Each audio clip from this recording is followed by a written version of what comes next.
প্ৰাক্তন বিধায়ক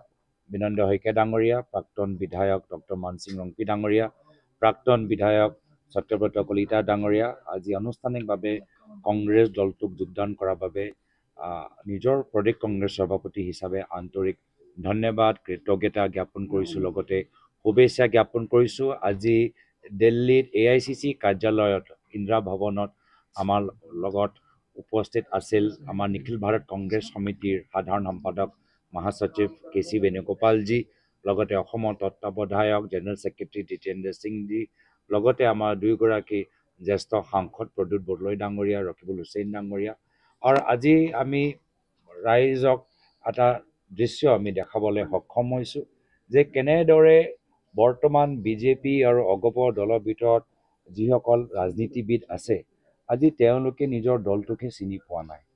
তেওঁলোকে যি আদৰ্শ লৈ অসমৰ জনসাধাৰণক সেৱা কৰিবলৈ বিচাৰিছিল, আজি জনসাধাৰণক সেৱা কৰাতকৈ আজি তেওঁলোকে হিমন্ত বিশ্ব শৰ্মা ডাঙৰীয়া প্ৰাইভেট লিমিটেড কোম্পানীৰ এমপ্লয়িজ দৰে নিজকে ভাবে। গোটেই চৰকাৰ, গোটেই বিজেপি দল জনসাধাৰণক সেৱা কৰাতকৈ বা ৰাজনৈতিক দলৰ আদৰ্শ ৰাইজৰ মাজত লৈ যোৱাতকৈ গোটেই দল আৰু চৰকাৰ হিমন্ত বিশ্ব শৰ্মা ডাঙৰীয়াক কেপচাৰ কৰি নিজৰ প্ৰাইভেট লিমিটেড ফাৰ্ম বনাই দিছে, য'ত পৰিবাৰৰ এজন সদস্যৰ চেয়াৰমেন হৈছে, য'ত তেওঁ নিজে CEO হৈছে, য'ত আনজন এজন সদস্য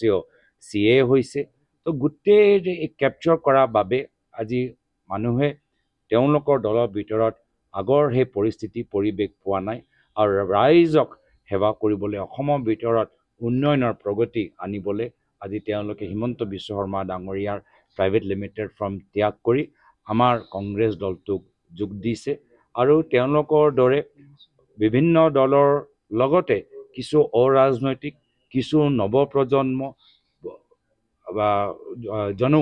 আগন্তুক দিনত আমাক যোগ কৰিব। আৰু সেইটোৱে ভাল লাগিছে যে ৰাজনৈতিকভাৱে অভিজ্ঞই হওক বা ৰাজনৈতিকভাৱে নতুনকৈ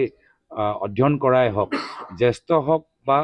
নৱপ্ৰজন্ম হওক, সকলোৱে আজি অসমৰ ভিতৰত এটা পৰিৱৰ্তন, এটা নতুন ৰাজনীতি বিচাৰিছে। আৰু আজি ডক্টৰ মানসিং ৰংপি ডাঙৰীয়া, সত্যব্ৰত কলিতা ডাঙৰীয়া,